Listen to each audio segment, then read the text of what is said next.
Sa ngalan samahan, ug sa anak, ug sa Espiritu Santo, Amen. ang Ginoo mana kaninyo. Panausap kanimo.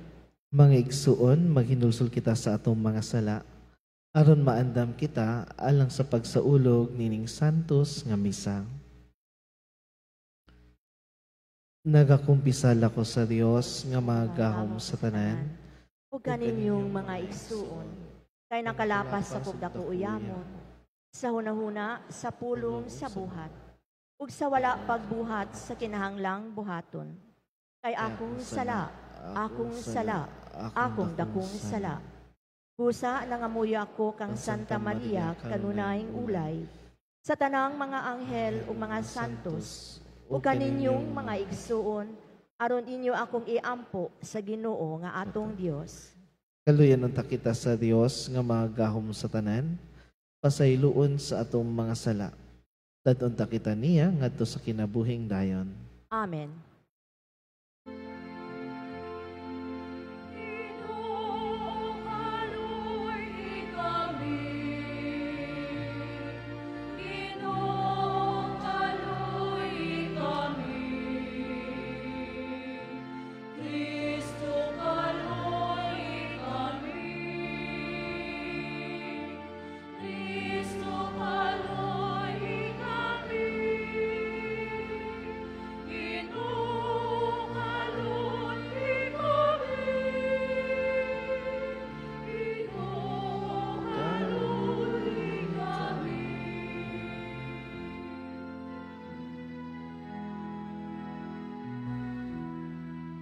Himaya sa Dios dito sa langit.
Magampo kita. O Ginoo, kaluy ang imong katawhan, ug dugangi dinhi kanamo ang imong mga hatag sa pagtuo, paglaom ug paghigugma, ug himuha kami nga magmakanunayon diha sa pag-alagad kanimo. Kini among gipangayo pinaagi sa among Ginoong Hesukristo imong anak. Kabuhi ug hari uban kanimo sa Espiritu Santo, Dios hangtod sa kahangturan. Amen.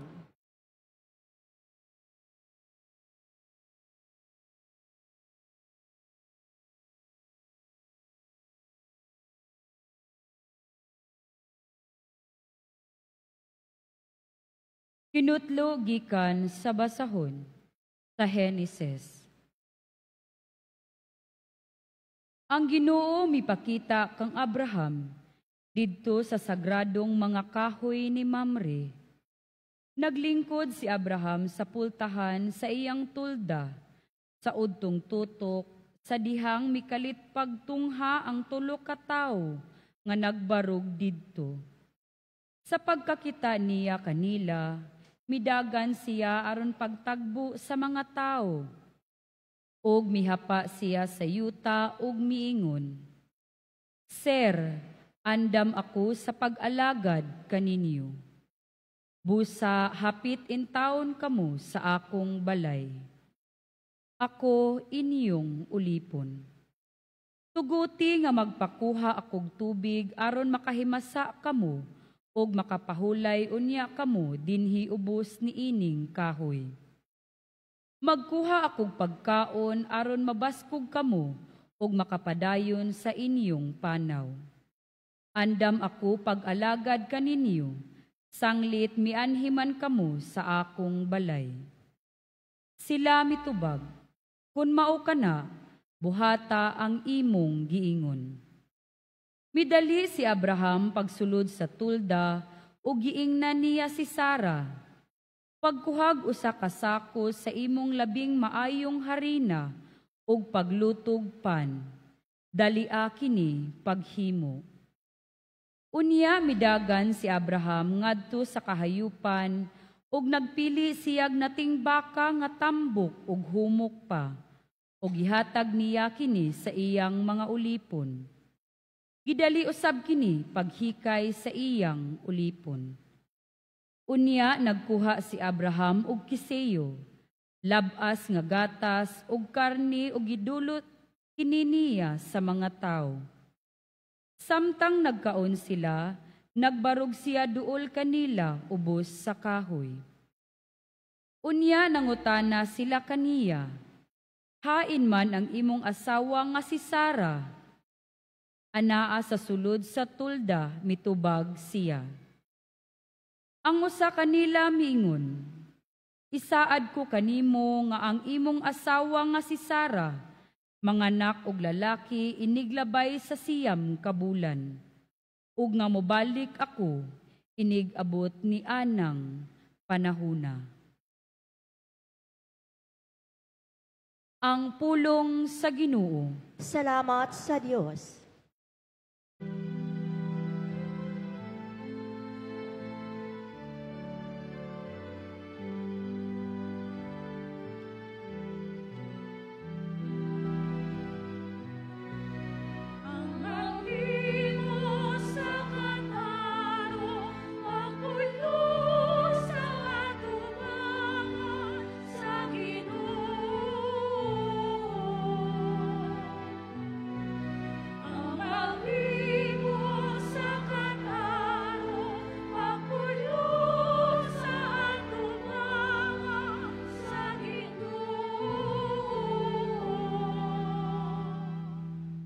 Siya nga nagalakaw nga walay sala ug nagabuhat sa matarong, nga nagahuna-huna sa kamatuoran diha sa iyang kasing-kasing ug wala magasultig dautan sa iyang dila.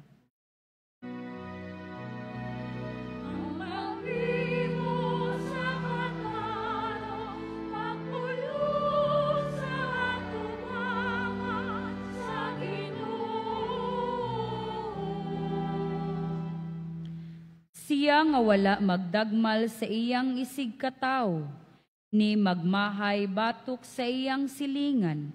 Pinaagi kaniya ang dautan gitamay, samtang nagpasidungog siya kanila nga mahadlokon sa Ginoo.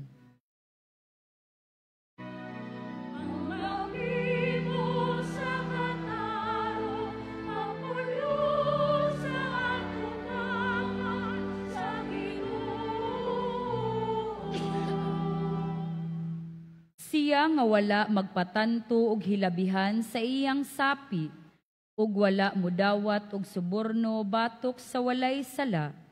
Siya nga magabuhat ni ining mga butanga, dili gayud masamok.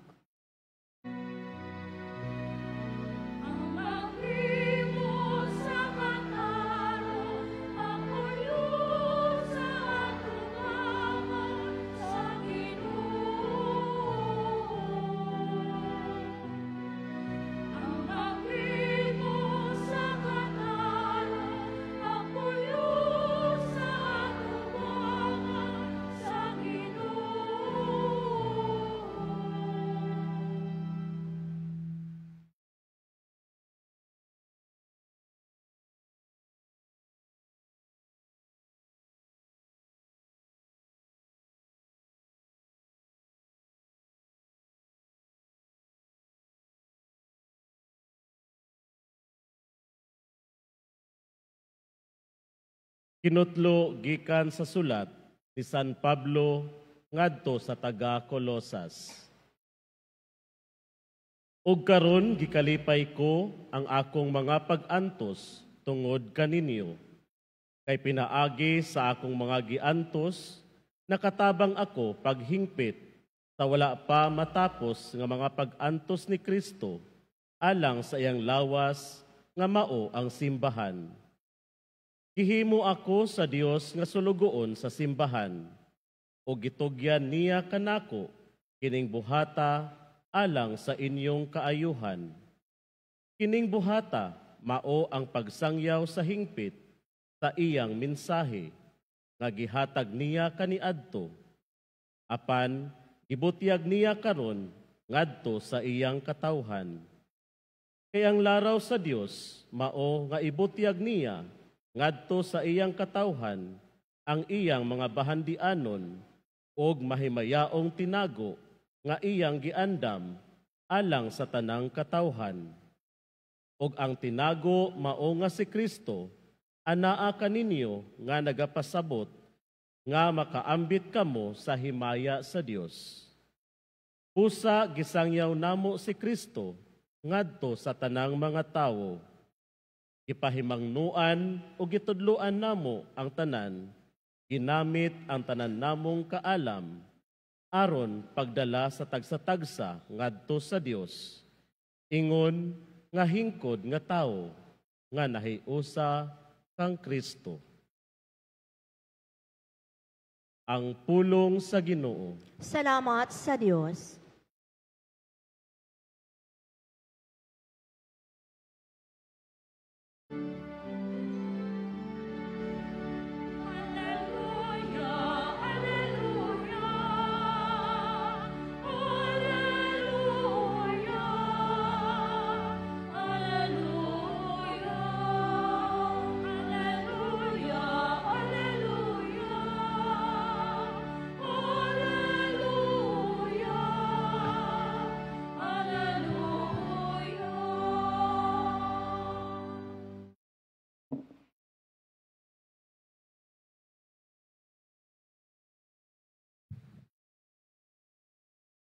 Ang Ginoo manaka ninyo.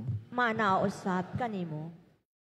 Kinutlogikan sa Ebanghelyo, sumala ni San Lucas. Himayaon ikaw, O Ginoo.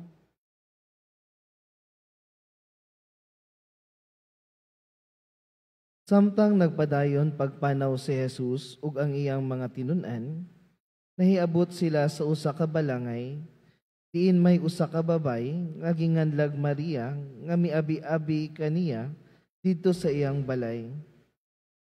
Nga ginganlag Marta nga miabi-abi kaniya didto sa iyang balay. May igsuon siyang babay nga ginganlag Maria nga naglingkod sa tiilan sa Ginoo ug namati sa iyang gitudlo. Si Marta nagkapuliki sa daghan niyang buluhaton, busa miduol siya og miingon, Ginoo, dili ka ba manumbaling nga gipasagdan man lamang ako sa akong igsuon sa tanang buluhaton sa balay? Agdaha siya pag-ari aron pagtabang kanako. Ang Ginoo mitubag kaniya, ay kanimo Marta, naguol ka og nanhingawa ka sa daghang mga butang, nga unta usaraman ang gikinahanglan, nakapili si Maria sa labing maayo, ug walay makakuha niini gikan kaniya. Ang Ebanghelyo sa Ginoo. Daigon ikaw, O Kristo.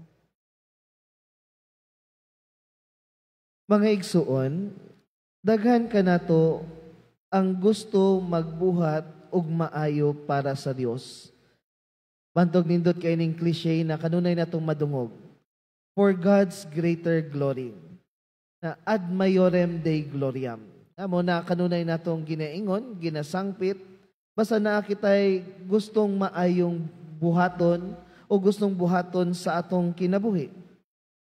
And our intention or motivation of doing something has great genuine impact. Diha sa kamatuuran, sa pagpangalagad, paghalad sa atong kinabuhi, sa atong kaugalingon. Ug diha sa Ebanghelyo karon, saysayan kita mahitungod sa duha ka mga babae, duha ka klaseng pagpangalagad diha sa Dios. Diin si Martha, the perfect host, ug si Maria, the perfect disciple. And both of them are eager to serve Jesus. But they go about in a different ways. Si Martha isip the perfect host. Nag-andam sa iyang balay para mudawat kang Jesus uban sa iyang mga disipulo. Silang gilutoag pagkaon, gialagaran, and nasayod si Martha kay tungod si Jesus ug uban sa iyang mga tinun-an gipanggutom. Apan nakalimot si Martha na si Jesus miani sa kalibutan dili para alagaran, kundili mualagad. That is why Martha is so upset, so preoccupied about preparing nice thing for Jesus. Ug nasuko siya, nalain siya, nang luod siya sa iyang igsuon nga si Maria. Kay tungod wala ni tabang kaniya. Kay para kaniya na ang iyang gibuhat pagpangandam sa Ginoo mas labawng importante kaysa mag-abi-abi sa Ginoo mismo. Ug si Jesus diha sa Ebanghelyo, iyang gipahimangnuan si Martha. Ningon siya, ay kanimo Martha, naguol og nanghihawa ka sa daghang mga butang, nga unta usaraman ang gikinahanglan.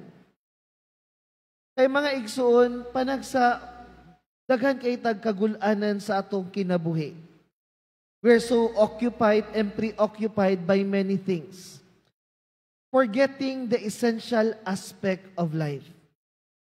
And that is our relationship with Jesus. Gani kadaghanan karon sa atong simbahan, na busy kay ta sa atong mga meetings, sa atong mga apostolado, sa atong mga kadaghanang kalihukan sa simbahan. Apan ang dakong pangutana kanato, kumusta ba ang atong relasyon sa Dios? Kumusta ba ang atong relasyon kang Kristo na atong Ginoo? Kay unsa ang atong pulos sa pagka PSL, pagka-lector, pagka-choir, aduna ba kitay ligong relasyon kang Kristo? Kay gani, masubo ko panahon sa misa, makakita ko mga sakristan, mga altar servers, na panahon sa wali, maggawas-gawas, panahon sa pagsaulog sa misa, dili maminaw, magtabi sa likod. Is that how we do our things? O our obligation, responsibility diha sa Ginoo? Kay panagsa makalimot kita, daghan kitag kakulian, mga lihok sa simbahan. Nakalimot kita sa pinakabililhon og importanteng butang, ang relasyon nato kang Kristo. I'm not saying na dautan ang kanunay mag-meeting, dautan ang mga lagad sa simbahan. Apan, atong lantawon, kining mga butanga ba nga atong gihimo, nagpalig-on ba sa atong relasyon sa Dios?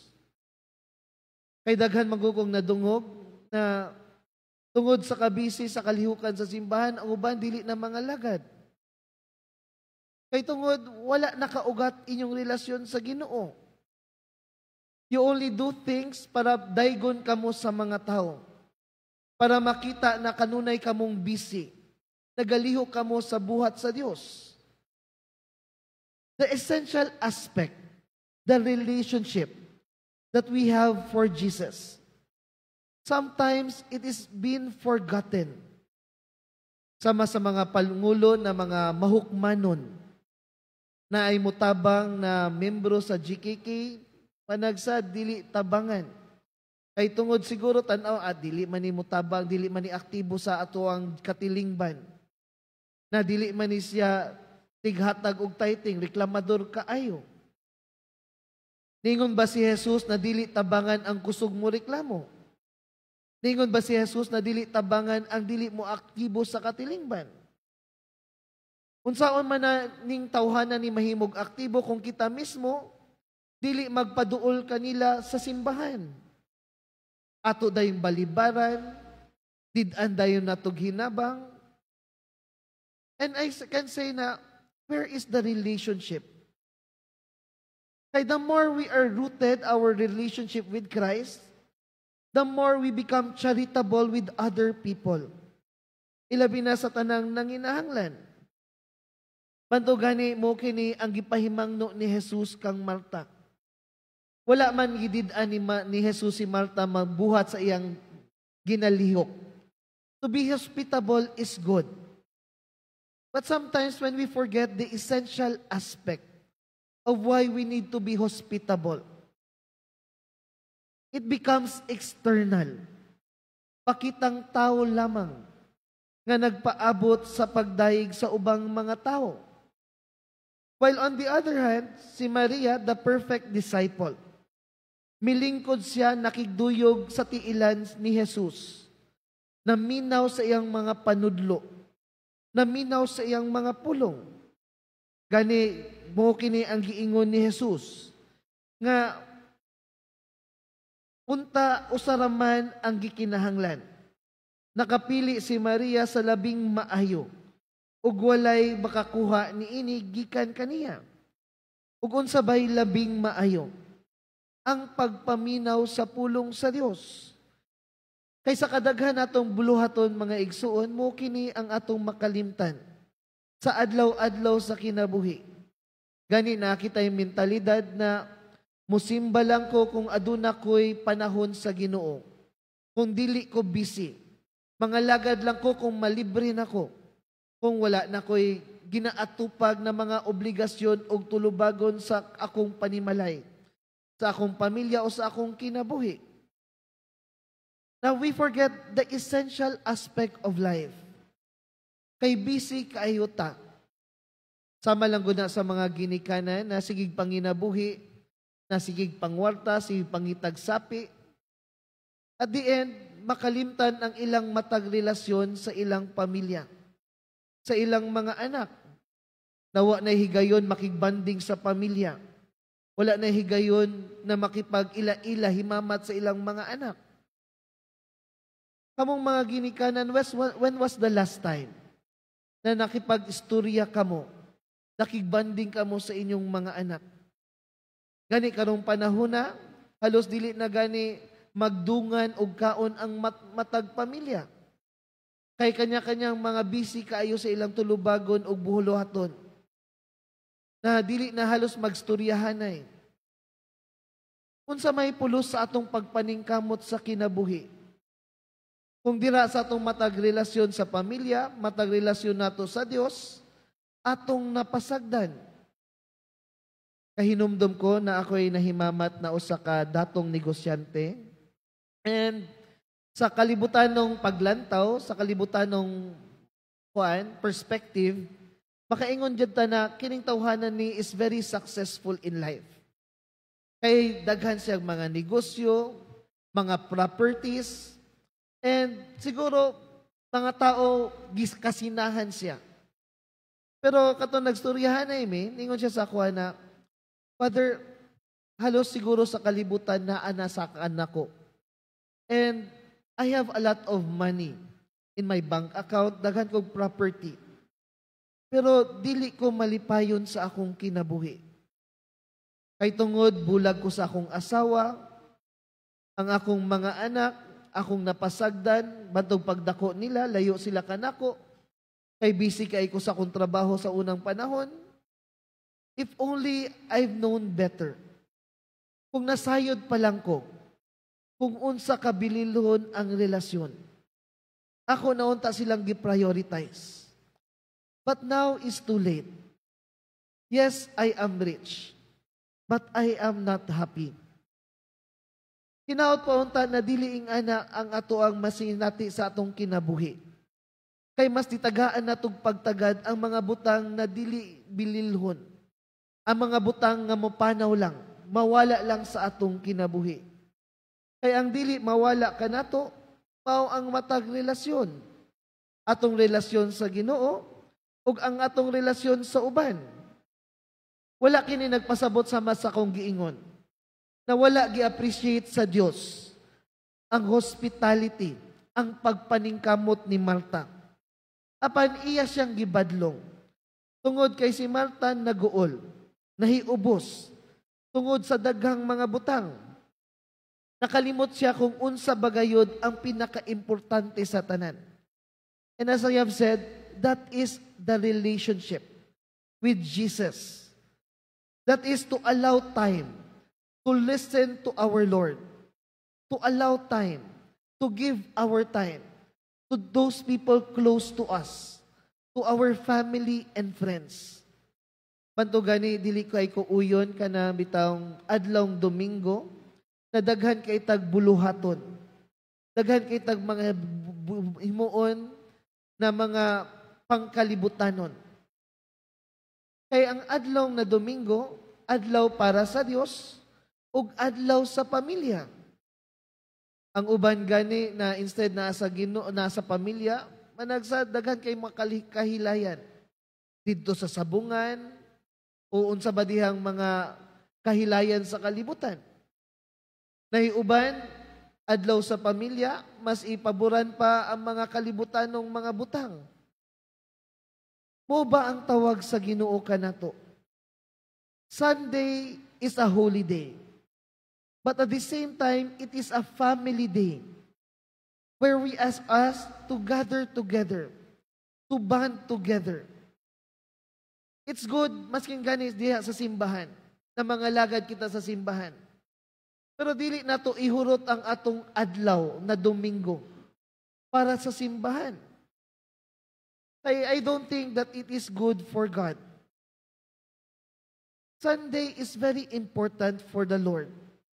But at the same time, hatag kamog panahon sa inyong pamilya. Hatag kamog panahon sa mga taong suod kaninyo. We can discern from the action and reaction of Martha and Mary by serving the Lord as a form of spirituality. Like for example, si Martha, we have this active spirituality, the doing.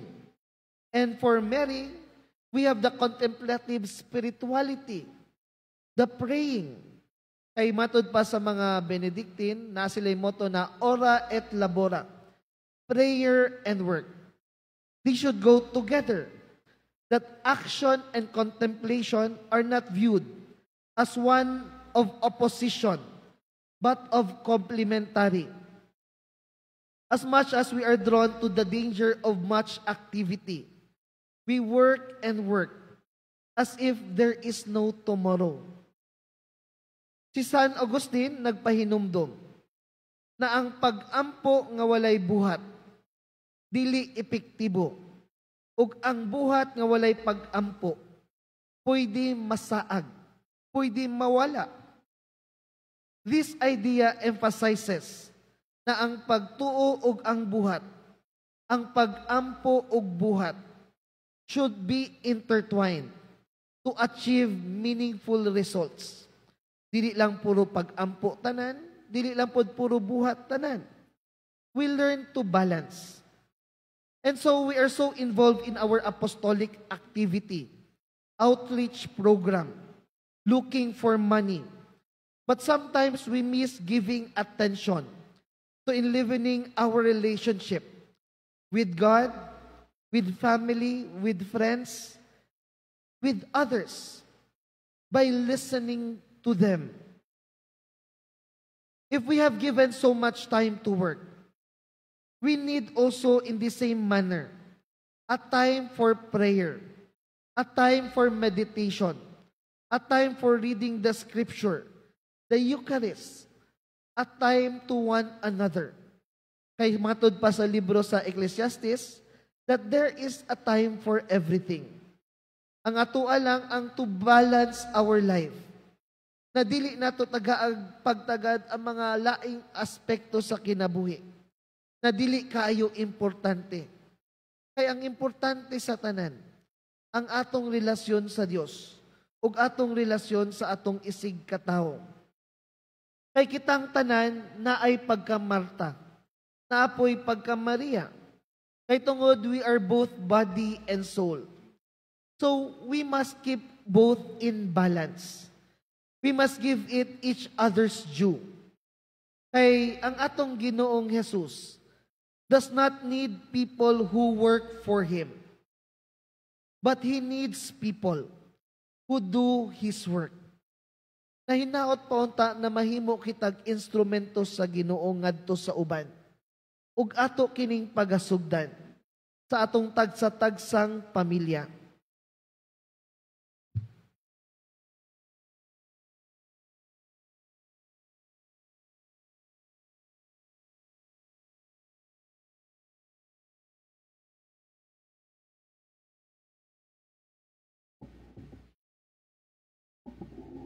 Parihog manindog. Ato karong ipadayag ang atong pagtuo. Nagatuo kami sa usa ka Dios, ang Amahan magahom sa tanan. Magbubuhat sa langit ug sa yuta, ug sa tanang mga makita ug dili makita. Nagatuo kami sa usa ka Ginoo, si Jesucristo ang bugtong anak sa Dios. Di anak sa Amahan sa wala pay katuigan. Dios gikan sa Dios. Kahayag gikan sa kahayag, matuod nga Dios gikan sa Dios nga matuod, di anak dili binuhat, usag kinaiya sa Amahan, pinaagi kaniya nangahimo ang tanan. Tungod kanatong mga tao ug alang sa atong kaluwasan, mikanaog siya gikan sa langit, sa lalang sa Espiritu Santo, kahimo siya nga may lawas, gikan ni Maria nga ulay, ug nahimong tao. Tungod kanato gilansang siya sa krus, sa sugo ni Poncio Pilato. Nagantos siya, namatay ug gilubong. Sa katulong adlaw nabanhaw siya, aron matuman ang kasulatan. Misaka siya sa langit ug nagalingkod sa tuo sa Amahan. Mubalik siya nga may mayaon, aron paghukom sa mga buhi ug sa mga minatay, ug ang iyang gingharian walay katapusan. Nagatuo kami sa Espiritu Santo, ang Ginoo ug ang mahatag sa kinabuhi. Nagagikan siya sa Amahan ug sa Anak. Dungan sa Amahan ug sa Anak. Gisimba siya ug himaya. Ug misulti pinaagi sa mga propeta. Nagatuo kami sa usa, santos, katoliko ug apostoliko nga simbahan. Nagaila kami sa usa ka bunyag alang sa kapasayloan sa mga sala. Nagapaabot kami sa pagkabanhaw sa mga minatay ug sa kinabuhi sa maabot nga kalibutan. Amen. Mga igsuon, uban sa dakong pagsalig, ihalag nato karon ang atong mga pag-ampo ug mga panginahanglan sa matag pangamuyo kita mo ingon, dungga kami Ginoo. Dungga kami Ginoo. Alang sa nagdumala sa simbahan, ilabi na ang atong Santo Papa, mga obispo ug mga kaparian, nga mahimo silang sumbanan sa tanang katawhan sa paghatag og dakong bili sa espirituhanong mga butang kaysa kalibutanon. Pag-ampo kita. Dungga kami Ginoo. Alang sa mga lideres sa kanasuran, nga ilang mabati ang tawag sa Dios sa pag-alagad sa iyang katawhan, o paghatag og dakong bili sa mga nagunang panginahanglan, magampo kita. Dungga kami, Ginoo. Alang sa tanang katawhan nga nang limbasog og aktibo sa pagkinabuhi, hinaot nga mugahin silag panahon sa pagampo og pagpamalandong sa pulong sa Dios. Magampo kita. Dungga kami, Ginoo. Alang sa mga masakiton, mga binilanggo ug sa mga tigulang, hinaot nga diha sa ilang kamingaw ug pag-antos, mosalig sila ni Hesus ang matuod nga higala sa tanan. Magampo kita. Dungga kami, Ginoo. Nga kitang tanan, makakat-on kun unsaon pag-ila og pagpili sa dalan sa kinabuhi, og isalikway ang tanan nga makapahilayo kanato gikan ni Kristo ug sa ebanghelyo. Magampo kita. Dungga kami, Ginoo. Nga ang nangamatay makaangkon na sa kalinawng dayon, ug sa kahilom magampo kita alang sa atong personal nga mga katuyuan. Ginoong Hesus, hinaot nga muuswag kami sa imong presensya ug pulong, atay kami sa kaikag nga maminaw kanimo sama sa kinaiyan ni Maria ug mga panlimbasog ni Marta, matagutlo sa among kinabuhi, ikaw nga buyog hari hangtod sa kahangturan. Amen. Karon ang binulang balikhalad sa Spirituality of Stewardship nga gikan sa GKK Santo Rosario, Santo Niño, Riverside, isip mga practitioners.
Mga igsuon, pag-ampo kamo aron nako sakripisyo, dawaton ta sa Dios samahan magahom sa tanan. Dawaton unta sa Ginoo ang sakripisyo gikan sa imong mga kamot, alang sa pagdayig o paghimaya sa iyang ngalan, alang usab sa atong kapuslanan ug sa tibok niyang santos nga simbahan.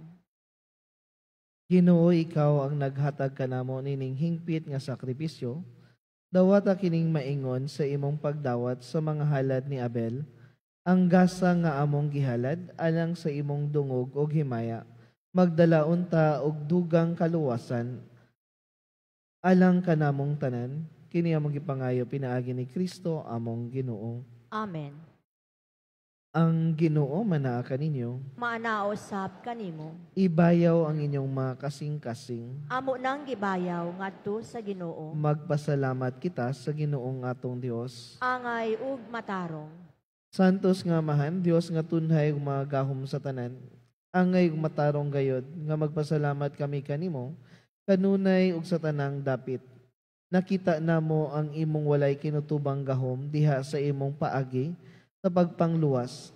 Miani ikaw aron pagluwas kanamo. Pinaagi sa gahom sa imong pagkadios. Apan maoy imong pagbuot nga maluwas kami pinaagi sa usa nga sama kanamo. Gisalikway sa tao ang pagpakighigala kanimo, apan ang tao mismo mao'y nag-uli niini kanamo pinaagi ni Jesucristo among Ginoo. Ug busa uban sa mga anghel ug mga santos sa langit, nagasangyaw kami sa imong himaya, tuyog silang walay hunong nga pag-awit.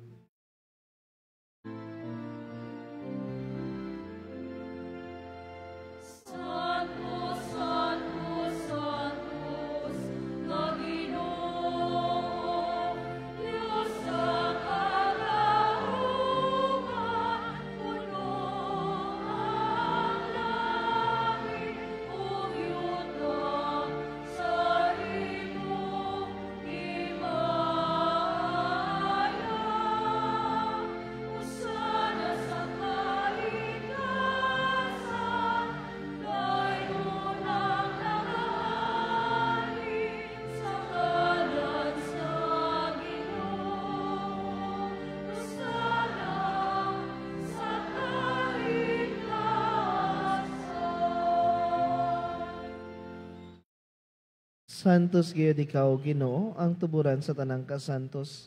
Ipadalangin mong Espiritu aron pagsantos nining mga gasa, aron mahimo kini alang kanamo nga lawas ug dugo ni Jesucristo among Ginoo. Sa pagpasakit sa iyang kaugalingon mikuha siya og pan, mipasalamat kanimo. Mipikas ug mihatag niini ngadto sa iyang mga tinun-an ug miingon. Dawata kini ninyo nga tanan ug kanang kay kini mong akong lawas, ngay tugyan alang kaninyo.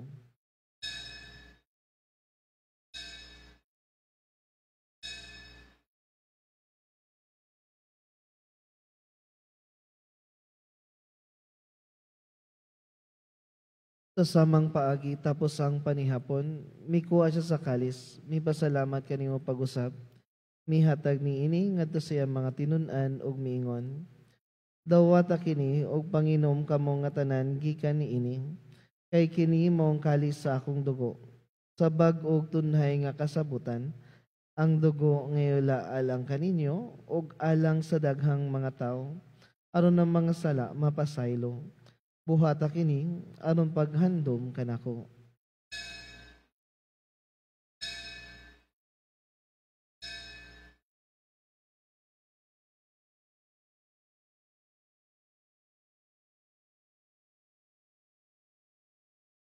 Ang misteryo sa pagtuo.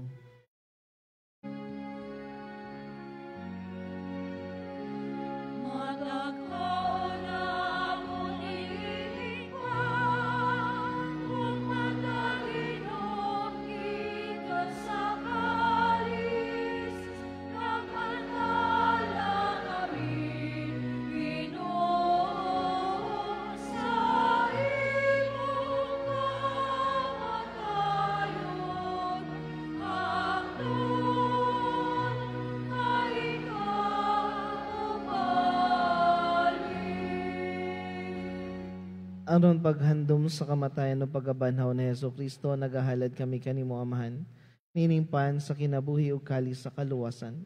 Nagapasalamat kami kanimo tungod kay imo kaming giisip nga ngayan nga moatubang ug moalagad kanimo. Imo nga kami nga mga lawat sa lawas ug dugo ni Kristo magkahiusa diha sa Espiritu Santo. Inamdami Ginoo ang imong simbahan sa tibuok kalibutan. Imo nga mahingpit kami diha sa gugma. Uban ni Leo among papa, ni Romulo among obispo, George ang kabulig nga obispo sa tanang mga pari. Inumdumi usab ang among mga igsuon nga nangamatay, malaumon nga mabanhaw sila, ug ang tanang nangamatay diha sa imong kaluoy, dada silang tanan sa pagsudong sa kahayag sa imong naong. Kaluy kaming tanan, himoa kaming angayan nga makaambit sa kinabuhing tunhay, uban ni Maria, ang inahan nga ulay sa Dios, uban ni San Jose, iyang bana, uban sa mga apostoles, ug sa tanan nga mga santos nga nagatuman sa imong kabubuton latas sa katuigan, Uban kanila amo ikaw nga daygon ug amo ikaw nga himayaon, pinaagi ni Hesukristo imong anak. Pinaagi kaniya uban kaniya ug diha kaniya. Gihatag anak kanimo mga gahom nga amahan diha sa kahiusa sa Espiritu Santo ang tanang dungog ug himaya hangtod sa kahangturan.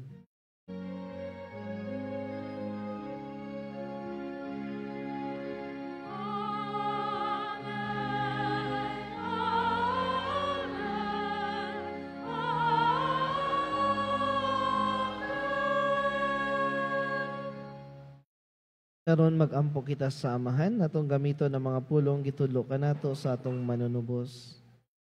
Amahan namo nga naa sa mga langit, pagdaygon ang imong ngalan, mabot ka namo ang imong gingharian, matuman ang imong pagbuot dinhi sa yuta maingon sa langit. Ang kalanon namo sa matag adlaw, ihatag ka namo karon adlawa, ug pasayloa kami sa among mga sala. Ingon nga nagapasaylo kami sa mga nakasala kanamo, ug dili mo kami itugyan sa panulay. Hinunua luwasa kami sa dautan. Mangayo kami kanimo Ginoo ngay mo kaming luwason sa tanang dautan, hatay kami sa kalinaw nining panahon aron tinabangan sa imong kaluoy mahalikay kami kanunay sa sala o mahilayo sa tanang kasamok samtang nagapaabot kami nga malaumon sa pagbalik ni Hesukristo among manunubos. Kay imo man ang gingharian, ang gahom ug ang himaya hangtod sa kahangturan. Ginoong Hesukristo na iyong kasi mong mga apostoles, ang kalinaw ibilin ko kaninyo, ang akong kalinaw ihatag ko kaninyo, kayo tanawa nga mong mga sala, kundi ang pagsalig sa imong simbahan ug sibo sa imong kabubuton, at tayo kami sa imong kalinaw usa, ikaw nga buhi ug hari hangtod sa kahangturan. Amen. Ang kalinaw sa Ginoo sa kanunay maanaa kaninyo, Maanaa usab kanimo. ipakita ta ang timaan sa tong panag-inigsuunay.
Kini mong kordero sa Dios nga nagawagtang sa mga sala sa kalibutan, bulahan ang gidapit alang sa panihapon sa Ginoo. Ginoo, dili ako angay nga mokalawat kanimo, apan pumulong lamang ug mamaayo ako.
katawan, maong kinigisugo sa atong kasulatan.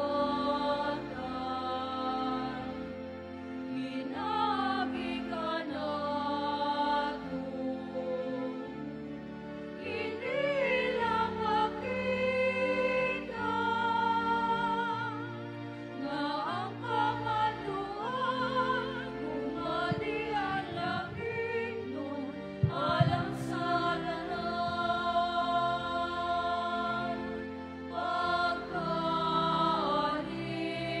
Pagkalindot sa maayong buwan,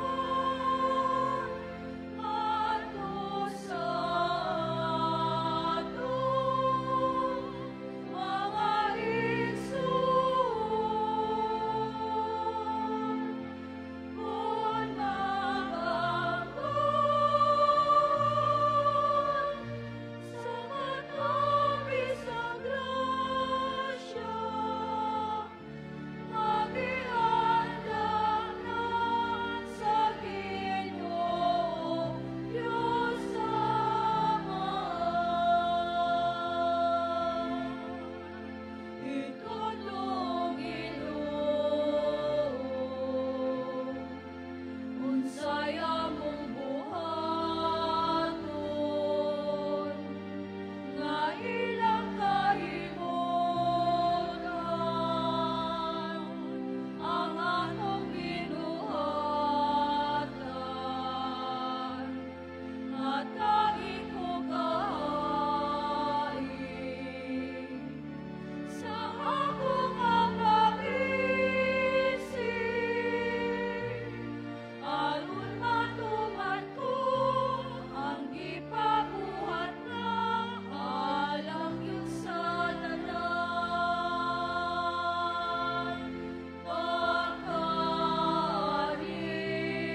Pagkalindot sa maayong buwan,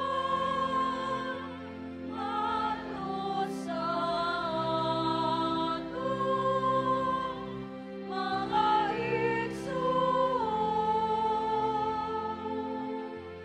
Kung magangkon sa matapis ang grasya, magiandang na sa Ginoo Diyos Ama. Jesus, my God and my all, my soul longs for you. My heart yearns to receive you in Holy Communion. Come, bread of heaven and food of angels, to nourish my soul and to rejoice my heart. Come, most lovable friend of my soul, to inflame me with such love that I may never again be separated from you.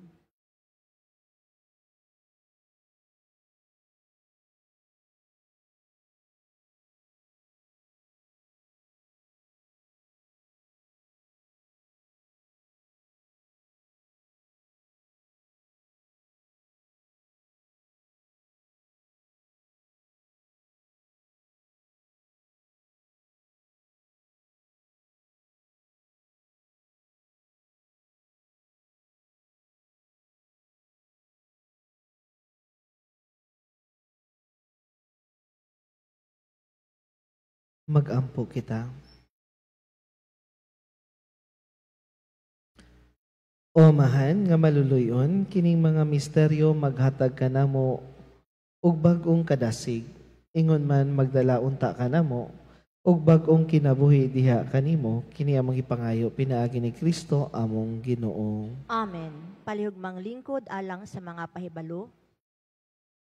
Ang atong ikaduhang love offering karon alang sa nagapadayon nga konstruksyon sa atong new pastoral building. Sa niaging Domingo, Hulyo 13, 2025, ang atong ikaduhang halad pikabat kini sa 55,979 pesos. Daghang salamat sa inyong pagkamanggihatagon. Sa sunod Domingo, Hulyo 27, 2025, ang balikhalad sa Spirituality of Stewardship nagagikan sa mga GKK sa Santo Rosario, Santo Niño Riverside, Birhen sa Carmen, San Roque Sasa, Birhen sa Lourdes, Fatima Hacienda, Birhen de la Paz, Santo Niño Wharf, OLP Lojimar, MOPH BAT. SOS Renewal sa GKK Zone 3 sa Hulyo 2025. Sa Hulyo 25, sa San Jose 1 ug Santo Domingo 2. Sa Hulyo 27, orientation sa alauna hangtod sa alas 5 sa hapon sa 3rd floor New Pastoral Building. Karong sunod Domingo, Hulyo 27, 2025, ato usab pag-asaulugon ang World Day of Grandparents and the Elderly ug Phil Mission Sunday. Aduna kita special nga blessing alang niini. Si Reverendo Francis Alemios Flores, gikan sa Holy Family Parish sa Balyok, Davao City. Pagadawaton sa ordinasyon sa pagkapari karong Agosto 4, 2025, Lunes. Sa alas 9 sa buntag dito sa Holy Family Parish Church. Iahwag katong adunay mga pagbabag nga may kalabutan sa maong ordinasyon sa pagpaabot niini ngadto sa Arsobispo sa Davao pinaagi sa pagsulat sa tinuod nga mga basihanan sa mga reklamo uban sa pangalan ug contact details nga nagpadala. Iawhag usab ang tanan sa pag-ampo alang kang Reverendo Francis. Daghang salamat. Palihog manindog. Ang Ginoo manaa kaninyo, Manausap kanimo. ug manalangin kaninyo ang mga gahom nga Dios, ang Amahan, ug ang Anak, ug ang Espiritu Santo. Amen. Natapos ng santos nga misa, lakaw kamog dadang gugma o kalinaw ni Kristo. Salamat sa Diyos.